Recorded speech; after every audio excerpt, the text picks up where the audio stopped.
சொல்றீங்கல்ல ஏழை இந்த பணம் இல்லை அதை உணர்றீங்க மனம் விஷயம் என்னன்னா இந்த பாப்பாவை கொடுத்த பாப்பா காலேஜ் படிச்சுட்டு நம்ம தமிழ்நாட்டு அரசு முடிச்ச தமிழ்நாட்டில் 4 கலெக்டர் கல்லூரி வாசலுக்கு விதிக்காமலே கலந்தாரு.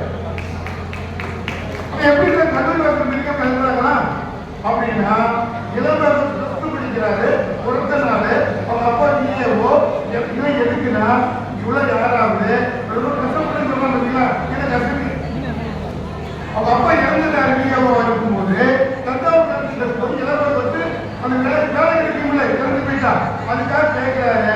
1 வருஷம் கிட்ட கிளம்புறாங்க. விவசாய வேலை பார்த்த இளவரசர் பிளஸ் 2 முடித்தவர் குரூப் 4 எக்ஸாம் எழுதி என்ன பண்றாரு கலக்கா போறாரு. எங்க தஞ்சாவூர் கலெக்டர் ஆனா மனசு பொழுது அந்த ஐஏஎஸ் பார்த்துட்டு